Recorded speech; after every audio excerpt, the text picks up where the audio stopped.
Episode 18 के starting में हमें एंटाइटी ऑफ गॉडली जेंट को अपने रियल फॉर्म में दिखाया जाता है, जिसे देखकर यूकियान बोलता है तुम तो यहाँ पर एक छोटे से बच्चे हो। तभी वो एंटाइटी ऑफ गॉडली जेंट बोलता है ए लड़के तुम यहाँ पर किसे बच्चा बोल रहे हो। यूकियान बोलता है मगर तुम तो एक छोटे बच्चे जैसे लग रहे हो। वो छोटा बच्चा यूकियान को उंगली दिखाते हुए बोलता है हे मैं the great savage ancient deity हूँ। तुम्हें यहाँ पर थोड़ा तमीज से बात करना चाहिए जब तुम मेरे से बात कर रहे हो। यूकियान बोलता है द सेवेज एंशिएंट डाइटी तुम मेरी बॉडी में क्या कर रहे हो। तभी वो बच्चा बोलता है मैं द सेवेज एंशिएंट डाइटी आज से 1000 साल पहले वाइट क्लैन में था, जहाँ पर मेरा नाम यान सूजी था और मैं वाइट क्लैन का एंसेस्टर था। और फिर मुझे तुम्हारे फादर ने तुम्हारी बॉडी के अंदर 10 साल के लिए बंद कर दिया था, इसीलिए मेरा सबसे बड़ा दुश्मन वाइट क्लैन है। मैं यहाँ पर तुम्हारे साथ भी ऐसा ही होने नहीं दूंगा। अभी तक तुम्हारे और मेरे बीच में जो कुछ भी था वो यहीं पर ख़त्म होता है। यूगैन कहता है अच्छा तो तुम ये कह रहे हो कि तुम एक गीज़र हो जो कि आज से हज़ारों साल पहले से जी रहा है। सेवेज एंशिएंट कहता है एग्जैक्टली तुमने सही कहा, मैं तुम्हारे पुरखों के ज़माने का हूँ। अगर तुम मुझे यहाँ पर प्रणाम करोगे तो मैं तुम्हें कुछ ऐसी स्किल्स सिखाऊंगा जो तुम्हारे लिए बहुत ही अच्छे साबित होंगे, जिससे तुम्हें बहुत ज़्यादा फ़ायदा मिलेगा। ये सुनकर एकदम यूगैन गुस्सा हो जाता है और फिर बोलता है तुम्हारी यहाँ पर इतनी हिम्मत कि तुम मुझसे यहाँ पर झूठ बोलो। और फिर वो अपना पंच बना के उस छोटे से लड़के के सर के ऊपर मार देता है। यूगैन कहता है तुम मुझसे यहाँ पर छोटे और तुम ही मुझे कह रहे हो तुम्हारे सामने झुककर तुम्हें प्रणाम करने के लिए।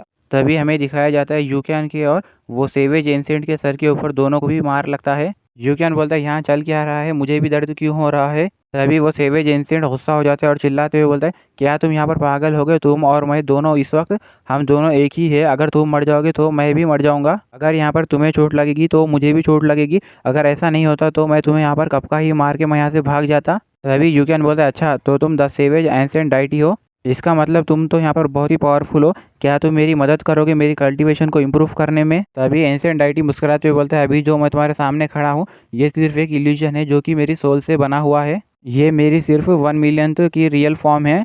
अब तुम मुझसे यहाँ पर कल्टीवेशन के बारे में पूछ रहे हो तो मैं तुम्हें बस अब एक ही एडवाइस दूंगा। और वो यूकैन की तरफ उंगली दिखाते हुए बोलता है जैसे भी हो मगर मेरी पूरी पावर्स तुम्हारी बॉडी के अंदर सील है। अगर तुम मेरी इन पावर्स का सही से इस्तेमाल करोगे तो तुम दुनिया में सबसे स्ट्रांगेस्ट बंदे बन जाओगे। यूकियान बोलता है क्या सच में मेरे बॉडी के अंदर इतने ज़्यादा पावर्स है और मैं इसे कब यूज़ कर पाऊंगा। सेवेज एंशिएंट बोलता है मैं तुम्हें इसके बारे में बताऊंगा जब तुम्हारी कल्टीवेशन एक सर्टेन लेवल पे पहुंच जाएंगी। मगर तुम अब पहले इस लड़की को उठाकर तुम्हारे बेड पे रखो क्योंकि मुझे इसके अंदर का डिमोनिक ऑरा को निकालना है इसकी बॉडी में से। फिर हमें दिखाया जाता है यूकियान ली को बेड पे लिटाया जाता है और बोलता है क्या ये ठीक हो जाएगी ना। सेवेज एंशिएंट बोलता है तुम इसके बारे में चिंता मत करो क्योंकि मैंने इसकी बॉडी में से पूरा डिमोनिक ऑरा निकाल दिया है वैम्पायर का। जब इसे होश आएगा तो इसे कुछ भी याद नहीं होगा कि इसने क्या किया था। एंशिएंट सेवेज बोलता है मुझे अब यहाँ पर बहुत ज़्यादा देर हो चुकी है, मैं अब यहाँ पर ज़्यादा देर बाहर नहीं रुक सकता। अगर यहाँ पर मेरा ऑरा लीक हो गया तो दूसरे लोग मेरी एक्सिस्टेंस को पहचान लेंगे।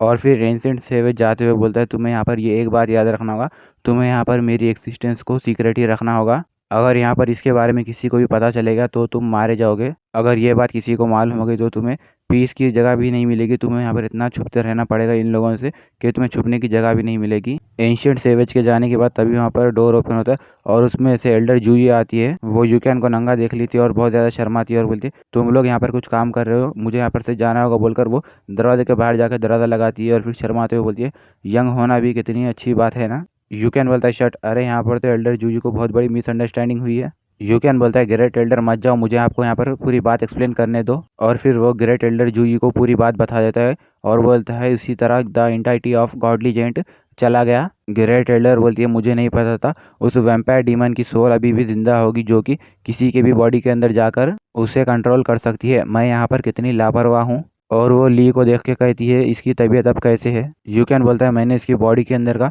पूरा डिमोनिक ऑरा को निकाल दिया है, अब ये यहाँ पर ठीक है। एल्डर जूही बोलती है ये तो बहुत ही ग्रेट है, मुझे भी वहाँ पर उस डीमन को हराने में बहुत ज़्यादा मेहनत करनी पड़ती मगर तुम तो यहाँ पर उससे इतनी आसानी से हरा दियो, तुम तो बहुत ही ग्रेट हो। यूकियान मुस्कुराते हुए बोलता है ग्रेट एल्डर आप तो मेरी तारीफ़ कर रही हो, ऐसा वैसा कुछ नहीं है, मैं इतना भी स्ट्रांग नहीं हूँ, वो तो बस मेरी किस्मत अच्छी थी कि मैं बच गया। ग्रेट एल्डर बोलती है हमारी एकेडमी की प्रिंसिपल तुमसे मिलना चाहती है तो चलो जल्दी से अपने कपड़े पहन लो और फिर मेरे साथ चलो, हम लोग जाकर प्रिंसिपल से मिलते हैं। तभी यूकियान के बॉडी में से वही the entity of godly gent की एनर्जी रिलीज होती है और फिर यूकियान मुस्कुराते हुए सोचता है मुझे यहाँ पर अब बहुत ही पावरफुल बनना होगा, इसके लिए मुझे यहाँ पर अच्छी से ट्रेनिंग करना होगा। तभी सेवेज एंशिएंट बोलता है मैं तुम्हें ये एक बात बता दूं कि मैंने अपना ज़्यादातर टाइम तो यहाँ पर सोने में ही गुजार दिया है। जब भी तुम मुसीबत में होगे तो तुम मुझसे ये उम्मीद ना रखना कि मैं तुम्हें आकर बचाऊंगा, तुम्हें वहाँ पर अपने आप से खुद से फाइट करना होगा। तभी यूकियान बोलता है बदमाश तो तुम मेरे लिए यहाँ पर क्या अच्छा कर रहे हो। तभी यूकियान को डोर के बाहर से आवाज़ आती है शी यूक्यान, क्या तुम रेडी हो गए हो?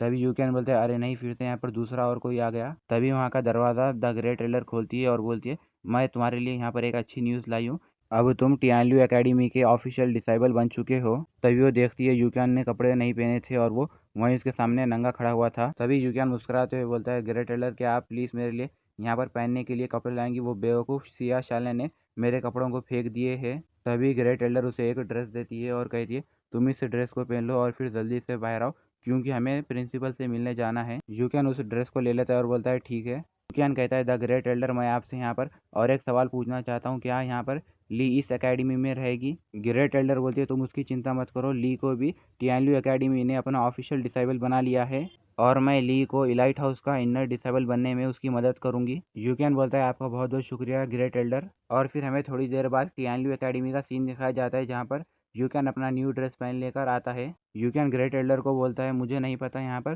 प्रिंसिपल मुझसे क्यों मिलना चाहती है। तभी ग्रेट एल्डर कहती है मेरे ख्याल से प्रिंसिपल को तुम्हारे ऊपर यकीन नहीं हो रहा क्योंकि तुमने यहाँ पर इतनी कम उम्र होने के बावजूद भी उस डिमोनिक वैम्पायर को हराया है, तो अब प्रिंसिपल यहाँ पर तुम्हारा टेस्ट लेना चाहती है। यूक्यान अपने मन में सोचता है और एक टेस्ट, अरे यहाँ पर मुझे तो बहुत बुरा लग रहा है। और फिर हमें प्रिंसिपल का सीन दिखाया जाता है जिसके पास यूक्यान और ग्रेट एल्डर आते हैं।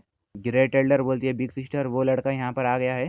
तभी वो प्रिंसिपल यूक्यान को देखती है और कहती है अच्छा तो तुम शी यूक्यान हो। यूक्यान प्रिंसिपल को ग्रीटिंग्स देते हुए बोलता है जी हाँ, मेरा नाम शी यूक्यान है, ये तो मेरे लिए गर्व की बात है कि मैं यहाँ पर आपसे मिला। प्रिंसिपल यूक्यान को बोलती है तुम तो यहाँ पर बहुत ही यंग हो और तुमने द रियल्म ऑफ प्रिमिडल ब्रेथ को पूरा मास्टर कर लिया है, तुम हमारे टियानलू एकेडमी के सबसे अच्छे डिसाइबल बनोगे। ये सुनकर यूक्यान शर्माता है और बोलता है अरे आप तो मेरी ज़्यादा तारीफ कर रहे हो, मैं उतना भी अच्छा नहीं हूँ। प्रिंसिपल यूक्यान को बोलती है नेक्स्ट ईयर 4 एकेडमी वाले एक मार्शल आर्ट कॉम्पिटिशन रख रहे हैं जिसमें हमें हमारी एकेडमी का एक वॉरियर को भेजना होगा। यूक्यान बोलता है मार्शल आर्ट कंपटीशन, वो भी 4 एकेडमीज का, ये क्या है? ये सुनकर ग्रेट एल्डर एकदम शॉक हो जाती है और बोलती है बिग सिस्टर, क्या आप यहाँ पर यूक्यान को मार्शल आर्ट कंपटीशन में भेजने का सोच रही है? ये कंपटीशन यूक्यान के लिए बहुत ही टफ होने वाला है क्योंकि इसकी अभी करंट लेवल तो उतनी ज़्यादा नहीं है। यूक्यान कहता है ये मार्शल आर्ट कॉम्पिटिशन क्या है 4 एकेडमीज का, क्या ये बहुत ही डेंजरस है? तभी द ग्रेट एल्डर बोलती है the martial art competition 4 academies के स्टूडेंट्स के बीच में रखाया जाता है जो कि एक टूर्नामेंट होता है। उस कंपटीशन में हर एक डिसेबल की स्किल्स को देखा जाता है, जैसे एल्केमी, फॉर्मेशन और स्पेल्स की स्किल्स को देखा जाता है। और इस कंपटीशन में वही डिसेबल्स पार्टिसिपेट कर सकते जो कि अपनी पिरामिडल रियल्म के लेवल में है, जबकि तुम यहाँ पर स्ट्रांग हो मगर तुम बहुत ही वीक हो उन स्टूडेंट्स के सामने जो कि दूसरी अकेडमीज में है। तभी यूक्यान अपने मन में कहता है द पिरामिडल रियल्म, और फिर वो मुस्कुराते हुए कहता है प्रिंसिपल, मैं अपनी प्रिमोडल रियल्म की ब्रेथ लेवल पर हूँ, मुझे ये डर लग रहा है कि मैं यहाँ पर ये नहीं कर सकता। तभी प्रिंसिपल मुस्कुराते हुए बोलती है इससे कोई फ़र्क नहीं पड़ता, अभी वो कंपटीशन स्टार्ट होने से पहले तुम्हारे पास 1 साल का टाइम है, तुम्हारे लिए ये प्रॉब्लम की बात नहीं होगी कि तुम मार्शल आर्ट कंपटीशन में 4 एकेडमीज़ में फर्स्ट आओगे। जितना जल्दी तुम अपनी प्रिमोडल रियल्म को मास्टर कर लोगे और फिर हम लोग भी तुम्हारी मदद करेंगे टियानलू एकेडमी के सीक्रेट टेक्निक्स से। गाइस इसी के साथ ये वीडियो यहीं पर एंड हो जाता है। आप लोगों को क्या लगता है क्या यूक्यान उस कंपटीशन में पार्टिसिपेट करेगा? हमें कमेंट सेक्शन में ज़रूर बताना और हाँ, वीडियो अच्छा लगे हो तो लाइक और चैनल को ज़रूर सब्सक्राइब करना।